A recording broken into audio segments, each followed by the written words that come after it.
नमस्तस्यै नमस्तस्यै नमो नमः। मनोजवं मारुततुल्यवेगमितेन्द्रियं बुद्धिमतां वरिष्ठं वातात्मजं वानरयूथमुख्यं श्रीरामदूतं शरणं प्रपद्ये।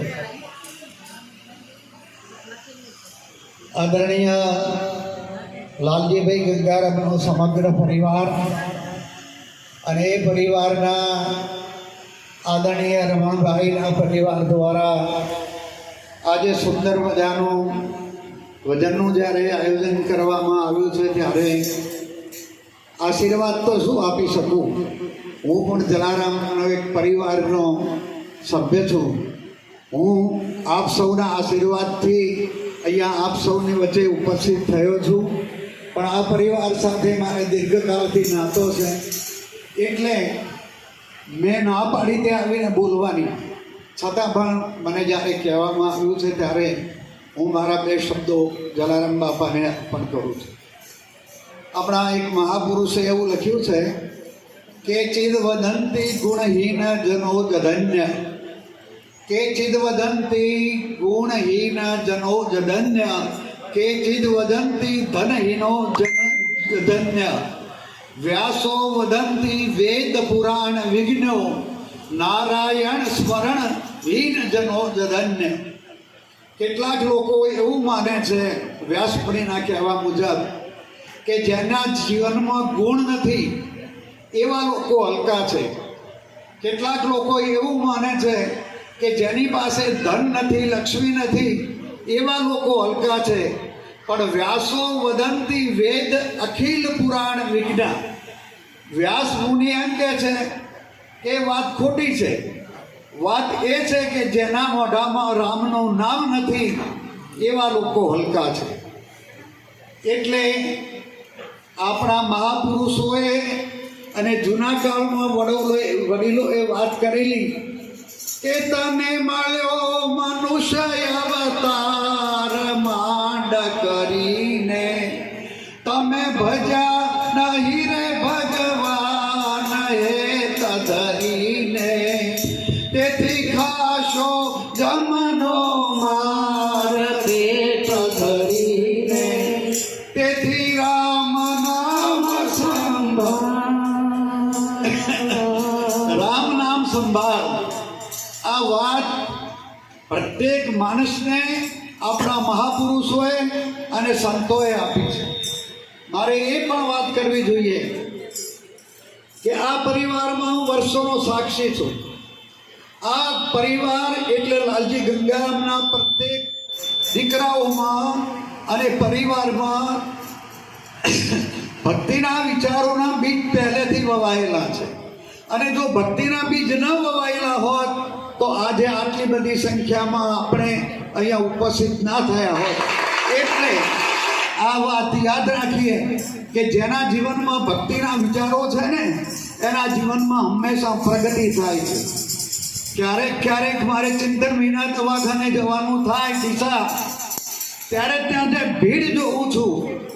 એટલે દર્દીઓની ભીડ તો હોય પણ એમની લોકચાહના જોઉં છું ને ત્યારે મને ગર્વ થાય છે કે એક થરાનો એક યુવાન આજે દિશાની અંદર આટલી બધી લોકચાહના મેળવીને આટલું બધું સુંદર સેવાનું કાર્ય કરી રહ્યો છે.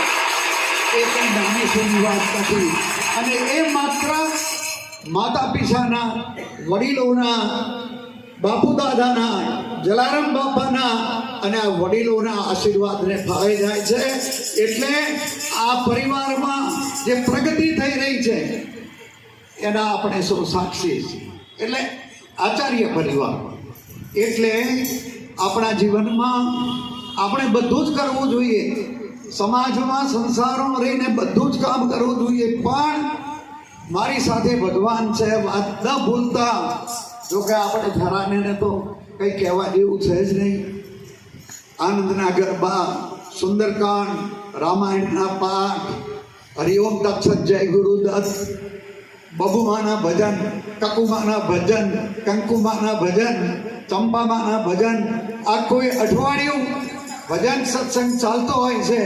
એટલે થરામાં આપણે અપવાદ છે, પણ તેમ છતાંય આપણા જીવનમાં કંઈ પ્રાપ્ત કરવું હોય તો મારી સાથે જલારામ બાપા અને જલારામ બાપાના જીવનનો ગુણો આપણા જીવનમાં લાવી અને આપણું જીવન સુંદર બનાવીએ એ જ અપેક્ષા સાથે હું આપ સૌના ચરણોમાં અને આ પરિવારના પ્રત્યેક વ્યક્તિના ચરણોમાં વંદન કરીને હું મારી વાતને વિરામ આપું છું.